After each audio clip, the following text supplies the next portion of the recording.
अस्सलाम वालेकुम friends, welcome back to Top Smarties. Drama serial Mannat Murad. मुराद जो अपनी शादी की पहली रात भी अपनी बीवी के साथ नहीं था बल्कि माँ के साथ था। ऐसे में मन्नत ने फैसला किया वो ये घर ही छोड़कर चली जाए, क्योंकि जब से आई है मुराद उसके पास आया ही नहीं, उससे बात की ही नहीं। अब मन्नत वापस बड़े भैया के साथ जा ही रही थी कि मुराद घर वापस आ गया, जो कि शौकत को रिहा करवाने गया था।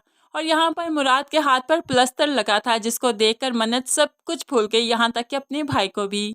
और मुराद को बहुत ही प्यार किया और उसको लेकर कमरे में चली गई, जो कि रज़िया बेगम अब ज़मीन पर ही ढेर हो गई और सोचने लगी कि ये उसके साथ क्या हो गया।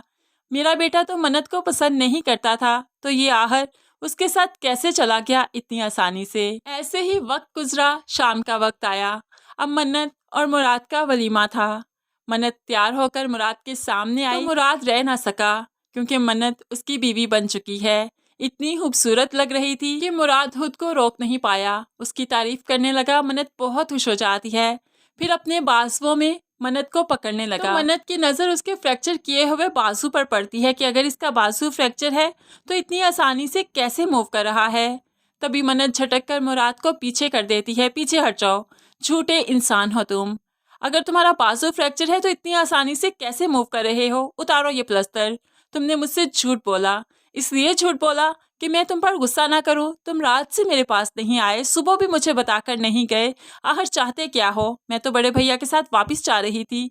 अगर तुम्हारा ये प्लस्तर ना देखती तो मैं अब तक वापस चली गई होती। अब तो मन्नत को बहुत दुख हुआ कि मुराद उससे झूठ भी बोलता है। मुराद ने मन्नत से बात करना चाही, उसे सब कुछ समझाना चाहा, लेकिन मन्नत को कुछ नहीं सुनना कि वो नाराज होकर बाहर आकर खड़ी हो जाती है। चूंकि इनका पोर्शन ऊपर वाला है तो यहाँ पर इनको प्राइवेसी मिल जाती है। यहाँ पर रज़िया बेगम नहीं आई। अब मन्नत बाहर जाकर खड़ी हुई नाराज थी कि मुराद घुटनों के पल बैठकर उससे अपनी मोहब्बत का इजहार करता है, उसकी जी भरकर तारीफ करता है। लेकिन मन्नत अभी भी नाराज थी, तो वो फिर मन्नत को बताने लगा, ये सब कुछ मैंने तुम्हारे करीब आने के लिए किया। तुम सोचो जरा, अगर ये मैं प्लस्तर लगवा कर ना आता तो क्या आज हमारा वलीमा हो पाता? क्या हम दोनों इतना करीब होते जितना आज हैं, अभी हैं? क्या मैं तुम्हें इतना तैयार हुए देख पाता? क्योंकि अम्मी को सिर्फ शौकत भाई की फिक्र थी। जब तक वो रिहा ना होते हमें सुकून का सांस नहीं मिलना था। तो फिर तुम्हारे करीब आने का यही बहाना मुझे सूझा।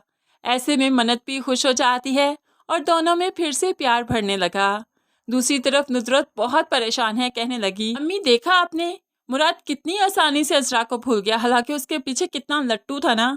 तो यहाँ पर माँ, जो सारा दिन वलीमे पर मन्नत और मुराद को एक दूसरे के साथ हंसता खेलता देख चुकी थी, कहने लगी, अजरा को मारो गोली। अब तो मन्नत का जादू मुराद पर सर चढ़ कर बोल रहा है, अब इसका क्या करें?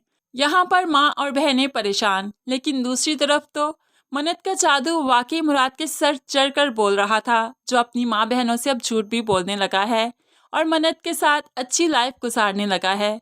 मन्नत और मुराद एक दूसरे के साथ बहुत खुश हैं, एक दूसरे के राजदार बन गए। सुबह जैसे ही मुराद नाश्ते के लिए नीचे आया, फिर से प्लस्तर लगा लेता है और मन्नत भी उसका भरपूर साथ देती है, उसकी हेल्प करती है, ऐसे कि जैसे वाकई वो तकलीफ में है। और ऐसे ही वो एक दूसरे के काफ़ी करीब भी आ जाएंगे। दूसरी तरफ फैसल की वो सब उसके घर आ गई। सुबह सवेरे दरवाज़ा बजाया तो यहाँ पर फैसल बहुत परेशान हो गया। आप यहाँ इस वक्त? अब यहाँ पर इजरत ने देखा तो वो भी परेशान हो गई। वो तो पहले ही फैसल की बॉस से बहुत चिढ़ती है। बहुत मुमकिन है कि इजरत नाराज होकर मेके चली जाए और मन्नत के सर पर ही मंडलाने लगे। मन्नत के सर पर एक और नंद आकर बैठ जाएगी, वो तो बहुत परेशान हो जाएगी। असल परेशानी तो तब आएगी जब ये शौकत मियाँ रिहा होकर आएंगे, क्योंकि यही शौकत तो था जो मन्नत का पीछा करता था और मन्नत ने इसे जेल की सलाहों के पीछे भी पकड़वाया था। तो फ्रेंड्स, आपको आने वाली एपिसोड का ये छोटा सा प्रोमो रिव्यू कैसा लगा ज़रूर कमेंट्स में बताइएगा। मज़ीद वीडियोस के लिए चैनल को सब्सक्राइब करके साथ बेल नोटिफिकेशन ज़रूर प्रेस कीजिए, ताकि आने वाली हर वीडियो बहुत आसानी से देख सकें। अल्लाह हाफिज़।